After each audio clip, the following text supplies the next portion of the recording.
On an early morning takeoff in Kentucky, 100 knots, check. two experienced pilots struggle to get their regional jet off the ground. B1, rotate. Whoa.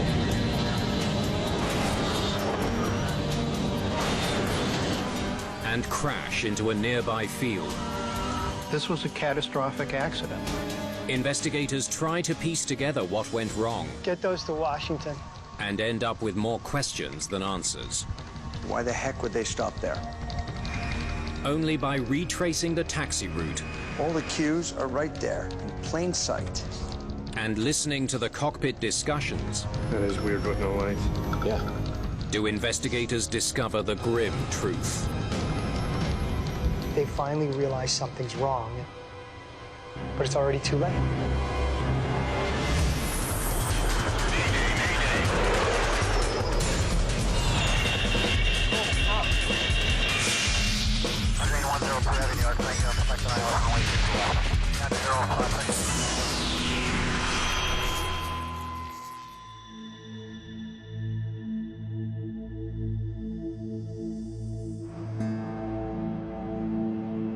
It's almost 6 in the morning in Lexington, Kentucky. The pilots of Comair Flight 5191 prepare for their pre-flight briefing. In command is Captain Jeff Clay, an experienced pilot with more than 4,700 flying hours. Man, I always feel like I could eat a little more when I get a seatbelt like this. First Officer James Polhinky is also a seasoned pilot with more than 6,500 hours. You up for flying this leg? Yeah, I'll take us to Atlanta. Both the captain and the first officer were very highly regarded. Right seat flex, take off. They had an outstanding professional reputation, and individuals that had flown with them had nothing but high marks and very, very favorable comments as far as their qualities. The crew is flying a Bombardier CRJ-100, a small twin-engine jet designed for short commuter flights. Sean Pruchnicki flew that aircraft for Comair for 10 years. The CRJ is an aircraft that's built for short-haul flights. For example, the Lexington to Atlanta, less than an hour type flight is really what these airplanes are designed to do.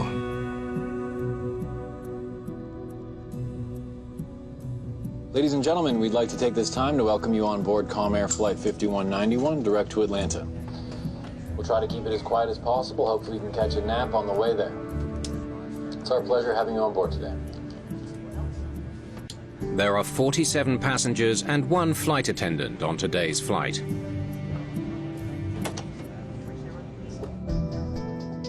The pilots begin their briefing. Right flex takeoff procedures off of, he said what runway? 24? It's 22.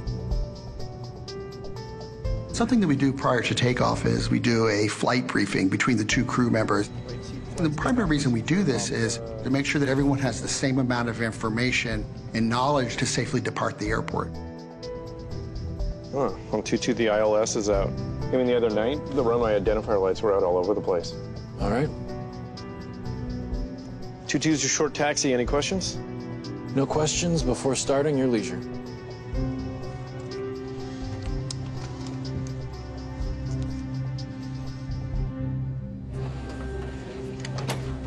In the cabin, passengers prepare for takeoff. Seatbelt, please.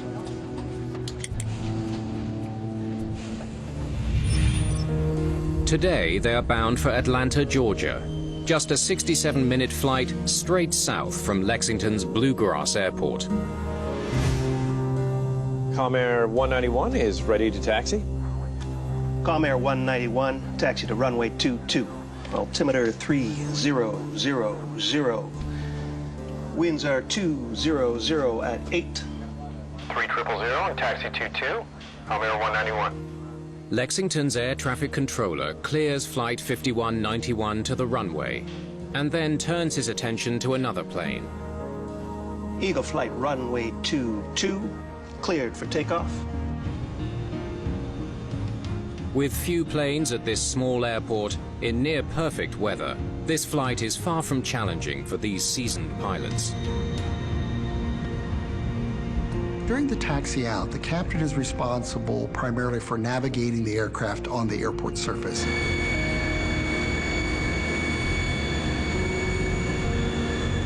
The first officer is running numerous checklists and verifying that the aircraft is safe for departure.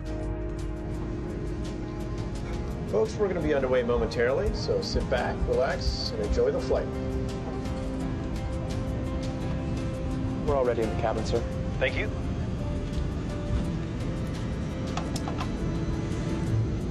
Cabin reports received. Before takeoff checks complete.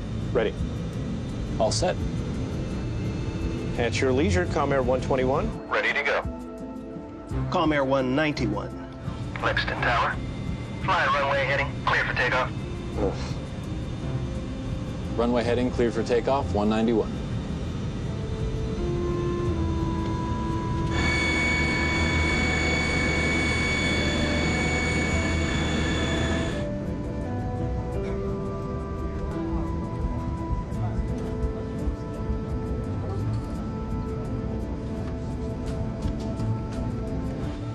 Anti-ice off, lights set, takeoff config's okay, lineup checks completed. All yours, Jim. Captain Clay hands control of the aircraft to First Officer Polhinky for takeoff.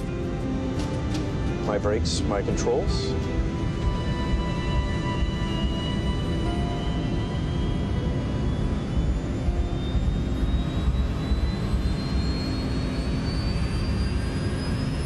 Set thrust, please.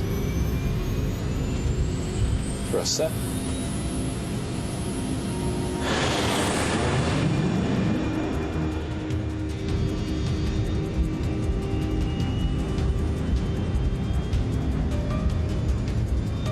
That is weird with no lights. Yeah.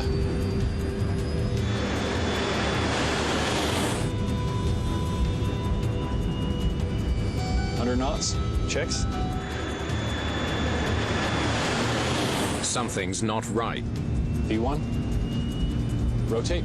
as 5191 prepares to lift off. Whoa.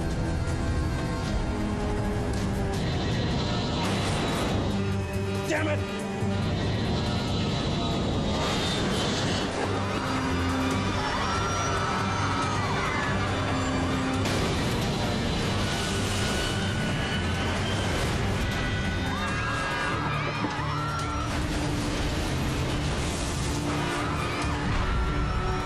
Comair Flight 5191 hurtles into a field less than half a mile from the runway.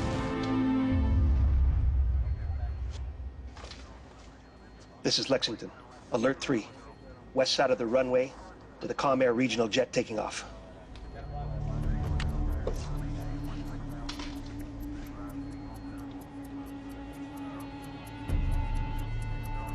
We knew something was wrong. We never get an Alert 3. We never get one. Public Safety Officer Pete Moppin rushes to the scene. It's hot. I mean, it's very hot. There were explosions. Can we save anybody? That was what I was thinking when I saw this ball of fire.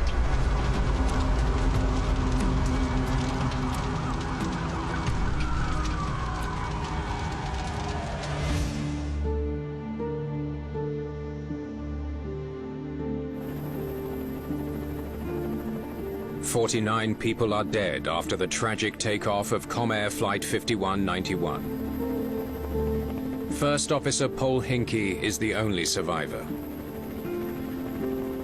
The first responders' quick actions were the reason that First Officer Polhinky survived this accident. He was so traumatically injured that they recognized that time was of the essence and transported him to the hospital rather than waiting for an ambulance. And he thanked me for saving his life. I told him that was my job, but I was glad that I was there to do what I did, and I told him that. The question NTSB investigators now need to answer is why Comair Flight 5191 couldn't get off the ground.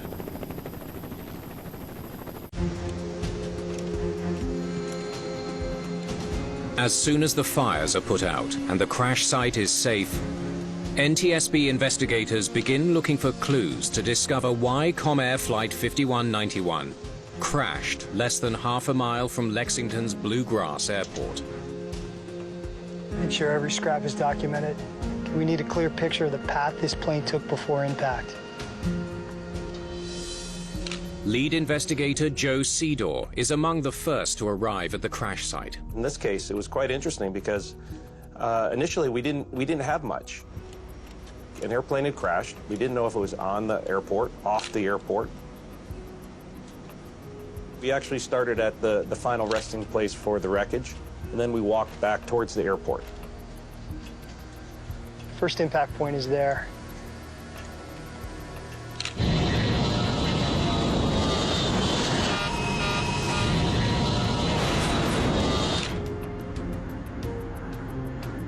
And the plane hit those trees over there.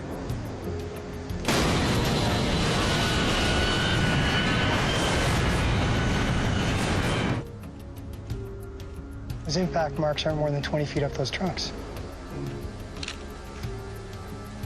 We were looking at the trajectory of the airplane.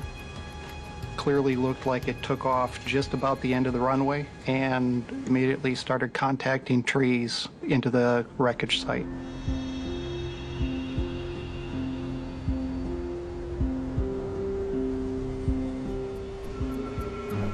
The wreckage path tells investigators that the plane was struggling to get off the ground. Was it engine trouble or something else? It looks like they took off from runway 26.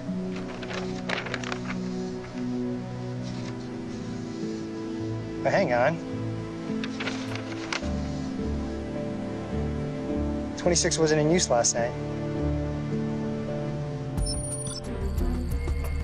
Lexington Airport has two runways, runway 26 and runway 22.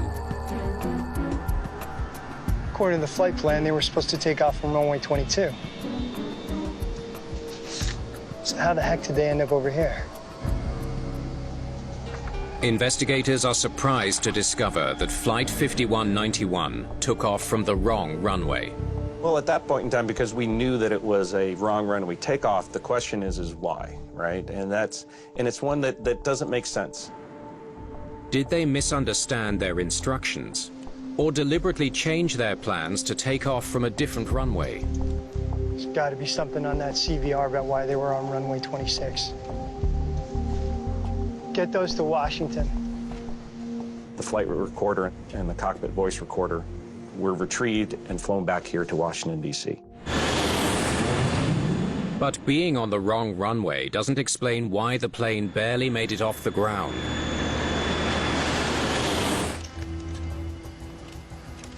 Let's take a closer look at those engines. When the engines are examined, what the investigator is looking for is damage. The more damage that there is and the type of damage tells us that if it was turning at high speed or turning at a lower speed. Hey, they were spinning all right. Evidence of deformed blades suggests the engines were running on impact. All the indications were that both engines were operating at high power when the breakup sequence started. There was no problem with the engines.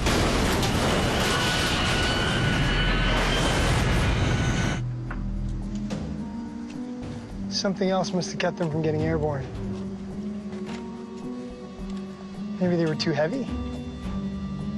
With engine failure ruled out, the team wonders if the plane was loaded with too much weight to take off.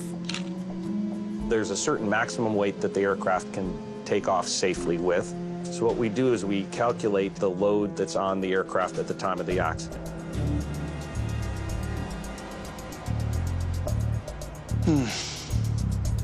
Oh, here it is.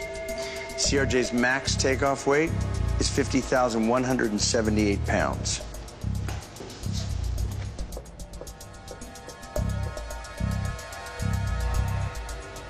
And the load manifested the plane weighed 49,000 87 pounds on that day.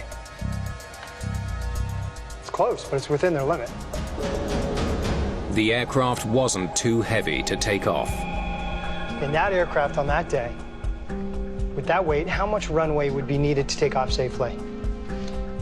Using the actual weight of the aircraft and the CRJ-100 specifications, investigators calculate how much runway the plane needed to lift off. The weight of the aircraft affects how fast they have to be going to be able to lift off, and that is directly correlated to how much runway it takes to be able to achieve that speed. 3,744 feet. 3,744 feet, and runway 26 is? 3,501 feet. Investigators reach an astonishing conclusion. Runway 26 is 243 feet too short. They ran out of runway. They now understand why the plane couldn't get airborne. But they're still mystified. Why didn't Flight 5191 take off from the longer runway?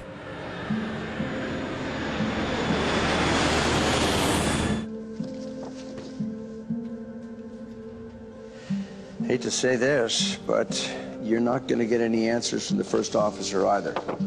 His injuries are very severe.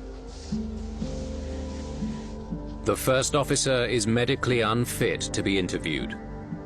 It's a big loss to the investigation. It can be frustrating when you're not able to speak with people that you'd like to speak with, but as investigators, we need to work with the data that we have.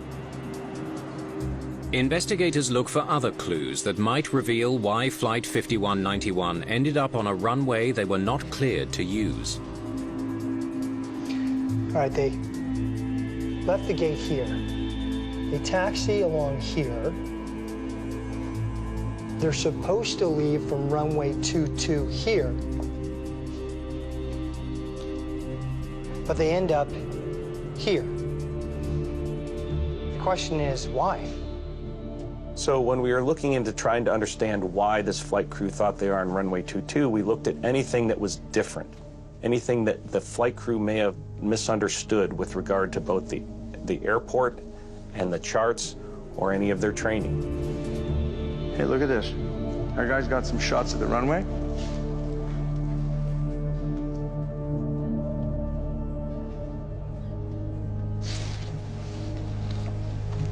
Hey, check this out. Taxiway to runway 22. It's blocked off by construction. There were numerous construction projects that were in place at the Lexington airport the day of the accident.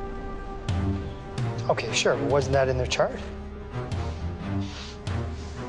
Normally, when a taxiway is closed, pilots receive an interim airport chart with an alternate route. Nope, nothing on the chart. Investigators are amazed to learn that the crew's airport chart only showed the taxi route before construction, not the updated taxi route.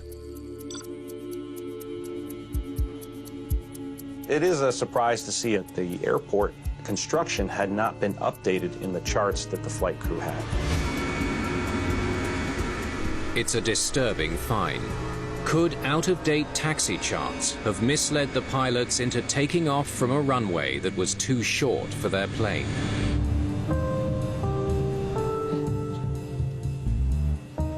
So they get out there and they find their taxiways blocked, and they don't have anything to tell them how to get to runway 22. That could trip you up. But something doesn't add up. Comair Flight 5191 wasn't the only plane departing Lexington that morning. Other planes left before them, and none of them ended up on runway 26. Eagle Flight runway 22, cleared for takeoff. The other two flights that took off prior to 5191 received the same information that the flight crew from 5191 received and did not have any difficulties in navigating to the runway. The fact that two other aircraft were able to depart successfully that morning caused us to look deeper.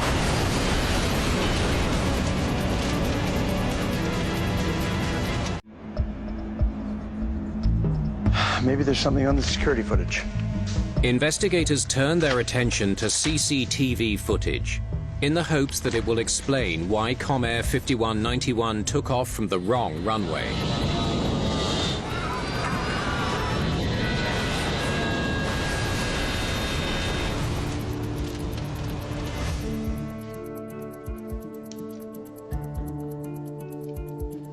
We were able to retrieve security footage from cameras on the parking garage that showed our aircraft taxiing out that morning.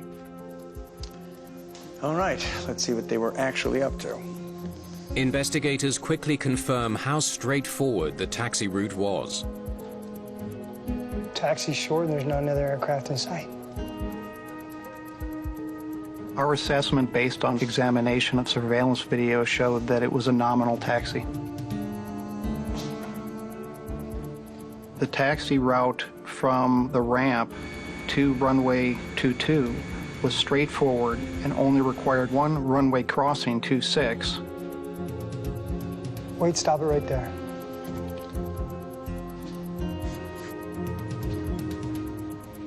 It looks like they've stopped at the hold short line for runway 26. Before takeoff, planes stop or hold short of the runway until they're cleared to proceed by air traffic control. Well, they were on their way to runway 22. Why the heck would they stop there? Investigators are startled by the discovery. We noticed at that time that the aircraft had stopped prior to runway 26 for over 50 seconds. This is unusual because there was no real reason for them to stop there. We need to see the taxi route. All right. Were there clues telling the pilots they were in the wrong place? One of our main questions when we realized that they stopped for 50 seconds at the hold short line for runway 26 was what could they have been seeing? To better understand why the pilots of Comair Flight 5191 stopped at the hold short line for the wrong runway. All right, let's get started. Investigators retrace their taxi route.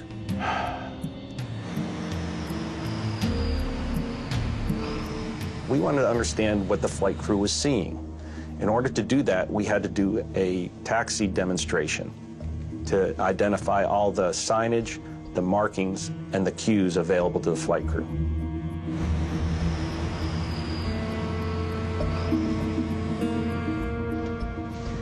Here on the left, there's a sign for runway 26. Straight ahead, I can see the hold short line for runway 26. I mean, it's as clear as day. Things that we're looking for during that taxi demo were things like the quality of the markings on the taxiway, the signage, whether it was illuminated or not. The taxi line splits three ways. Investigators can see what the pilots would have seen from the hold short line for runway 26. The line on the left goes to runway 26. The line in the middle is the route to runway 22. The line on the right is runway 22's old taxi route, blocked by barricades. I can clearly see the sign is telling us that we're at the hold short line for runway 26. I mean, it's hard to miss that. Investigators discover that the crew had clear cues that they were at the hold short line for runway 26, not 22. The question remains, how did they miss those cues? Okay, let's go to 26. The test plane follows the line on the left to runway 26. Okay, see? That's where they should have taken the taxi route and stopped the hold short line for runway 22.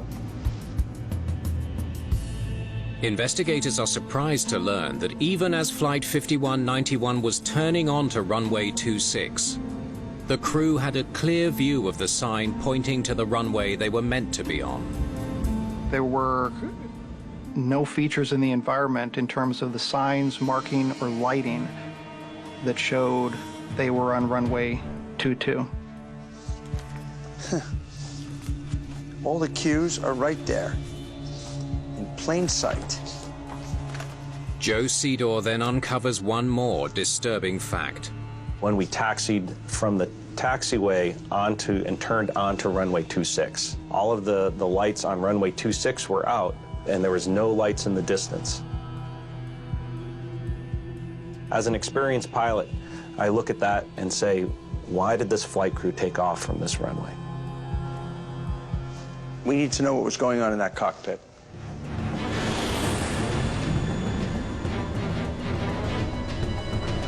That is weird with no lights. Yeah.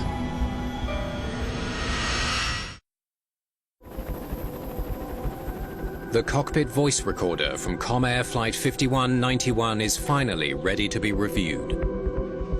Okay, let's hear what we've got. It may be the only hope of explaining why the crew ended up on an out-of-service runway instead of the one they were cleared to use. In this type of human factors accident, it's very difficult because we have to try to determine what the pilots were thinking. The main tool that we use in order to determine that is the cockpit voice recorder. The CVR was very important in understanding what the flight crew was talking about and what they were doing during the taxi and the takeoff. Good for flying this leg? We'll take us to Atlanta. Okay, so the first officer is going to fly. That's standard stuff. The flight crew were conducting themselves in a professional manner. For our own briefing, Comair standard, run the checklist, your leisure. Keep me out of trouble, I'll do the same for you. I'll do the same. Whenever you're ready. Okay, here comes the taxi brief. Flight Cineflix takeoff procedures off You said what runway, 24? That's 22. 22. The ILS is out on 22. Came in the other night, the runway identifier lights were out all over the place. All right. 22's your short taxi. Any questions? No questions before starting at your leisure. Something in the briefing surprises investigators. Wait, stop it right there. Is that not a short brief to you? They discover that the crew used an abbreviated version of the taxi brief called Comair Standard. Pull up the Comair Standard taxi brief.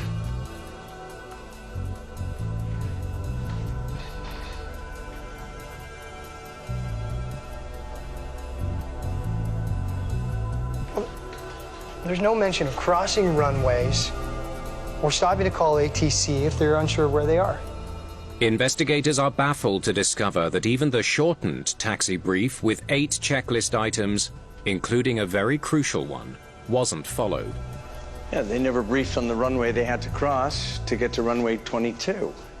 The crew's abbreviated briefing that morning was a deviation from standard operating procedures that we identified. Had the crew done a full taxi briefing, they would have discussed the need to cross runway 26 on the way to 22. They missed an opportunity to review the airport diagram and determine that they needed to cross runway 26, an intervening runway, before they reached runway 22. Okay, let's hear their taxi checklist. Flight controls. Check left. On the right, trims. Engage 07.2. Radar terrain displays. All taxi checks complete. Finish up the before takeoff checklist, your leisure.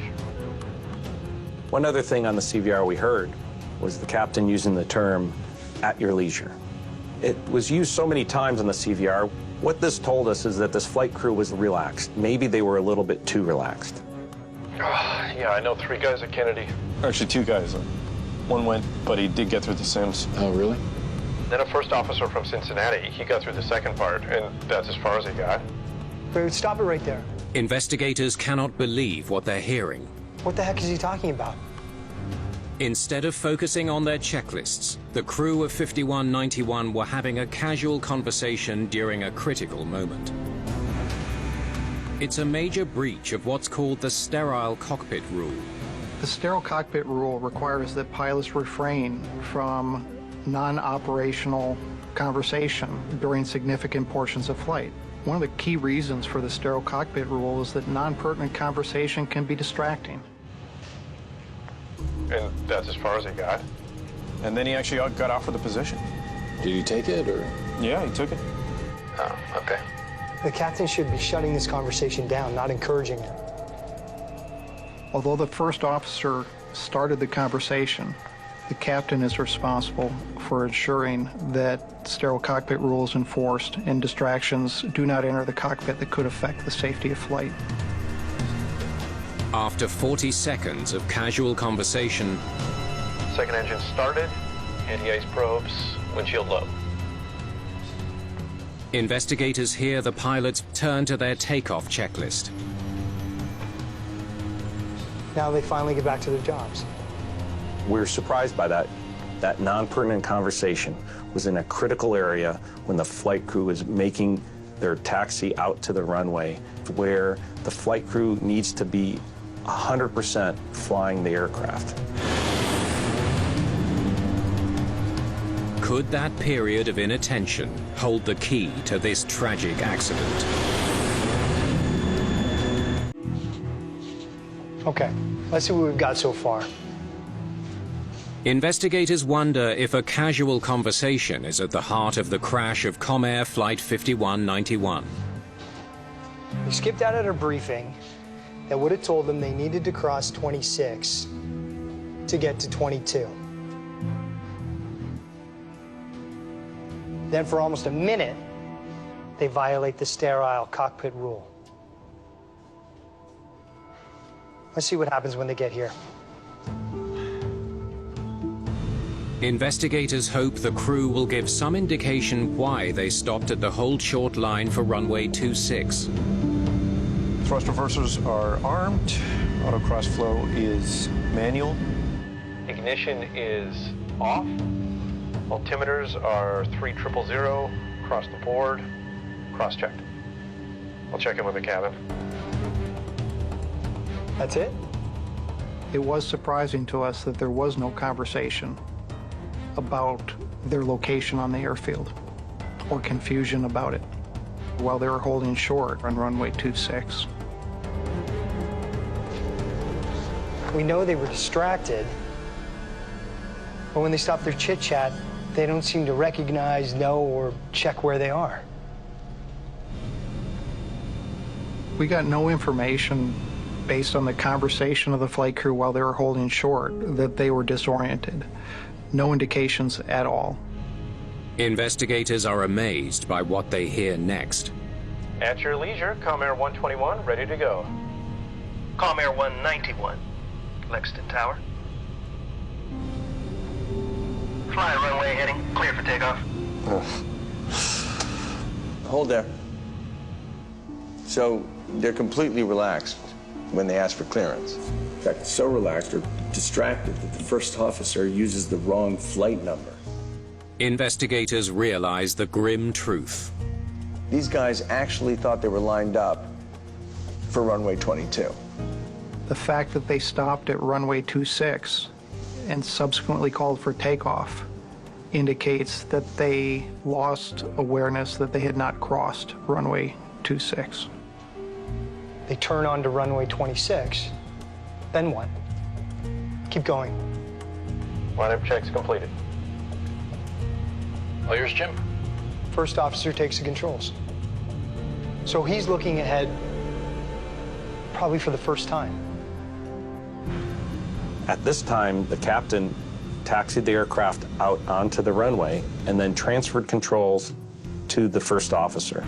So before this time, the first officer was heads down in the cockpit. My brakes, my controls. When the first officer looked out, he saw a runway. He may not have perceived that it was a narrower runway than runway 22. They're looking down runway 26. Why don't they see the sign for 22 off to the right? Neither pilot cross-checked their location at the time that they took the runway.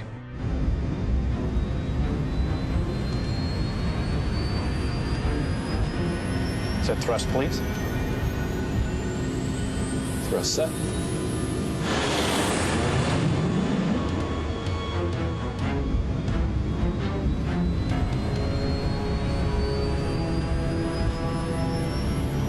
That is weird with no lights. Yeah. Hold on. Runway 26 is not in use, so it's not lit. They see the lights for 22 until they cross it.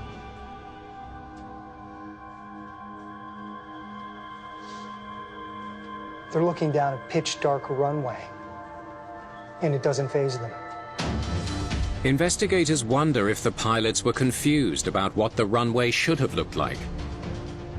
When they began the takeoff roll on runway 26, they had no centerline lights or edge lights on this runway. However, based on the first officer's previous experience the night before, he did not expect to see lights. The ILS is out on 22. Came in the other night, the runway identifier lights were out all over the place.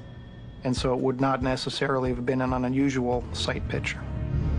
Such decision-making based on a person's mistaken assessment is called confirmation bias. Confirmation bias is where the flight crew expects something to be there, even though it might not actually be there. He noticed there was no lights on the runway, but he just accepted the fact.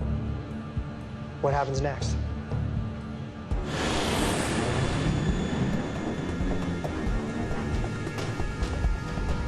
Under knots. Checks. The pilots now see they're almost out of runway V1, rotate. and don't have the required speed to get airborne. Whoa. Damn it!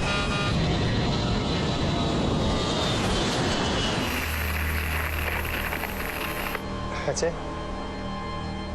They finally realize something's wrong, and it's too late. Based on our calculations, the crew needed to recognize that they were on the wrong runway and successfully reject the takeoff about 20 seconds into the takeoff roll. However, their recognition did not occur until much later when the captain called rotate at a lower speed than what was required.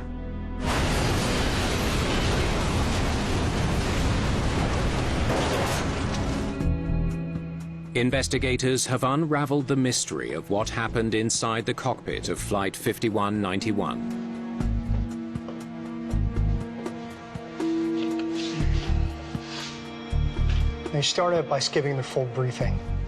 And then after a long discussion about the airline, they lose sight of where they are. They stop at the wrong place, and they completely miss all the signage that they're at the wrong runway. By the time they figure out the mistake, it's too late. These guys are going through the motions when they should have been at full attention.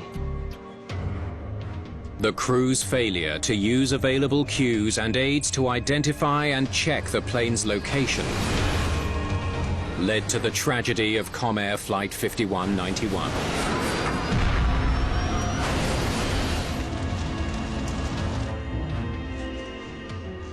But the team still has one unanswered question.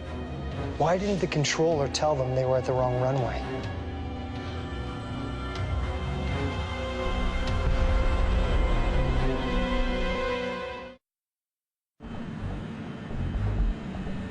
Investigators wonder if the air traffic controller of Comair Flight 5191 could have picked up the crew's error and prevented the accident. Happy to answer any questions. With the air traffic controller, we were trying to understand, did the controller have an opportunity to see this airplane take the wrong runway and prevent the accident?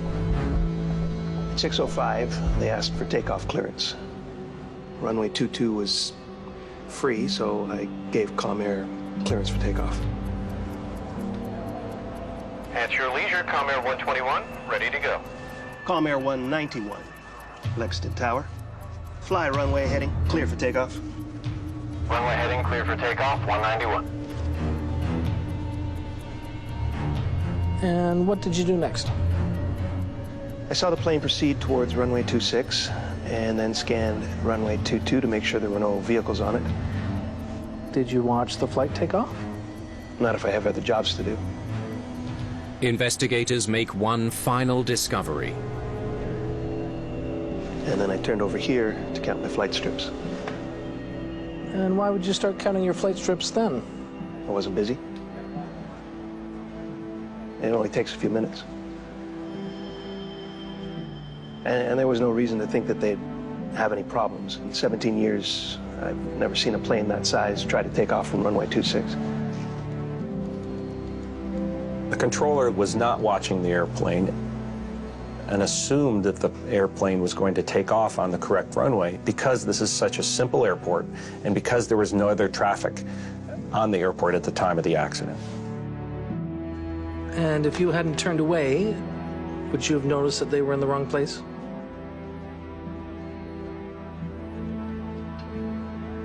I might have.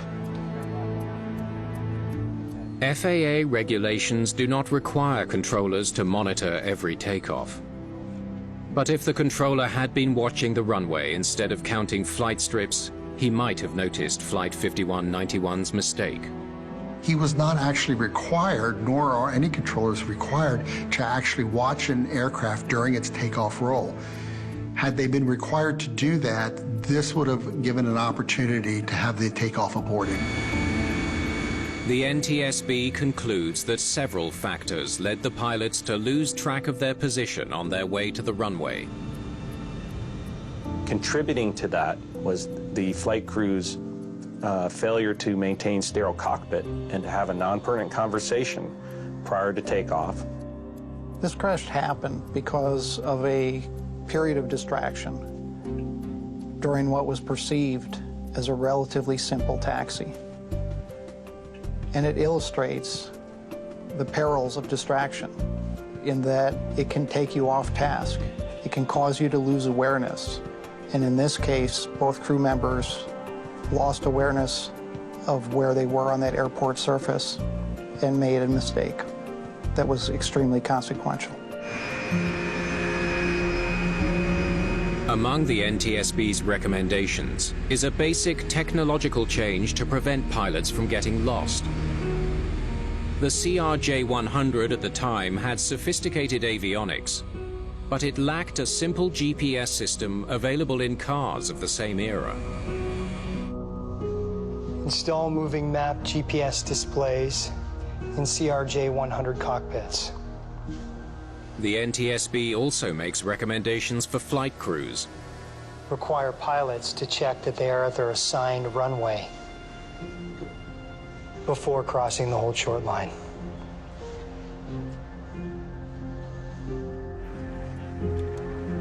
First Officer James Polhinky, the lone survivor of Comair Flight 5191, suffered severe injuries, including the loss of his left leg. He never returned to commercial aviation. This was a catastrophic accident. It affected scores and scores of lives. But the legacy of this accident are the safety changes that have been made to prevent this type of accident from happening in the future. This accident shows that there are threats in any environment, no matter how docile they seem, and that flight crews have to be aware and have to be looking for all the threats at all the time.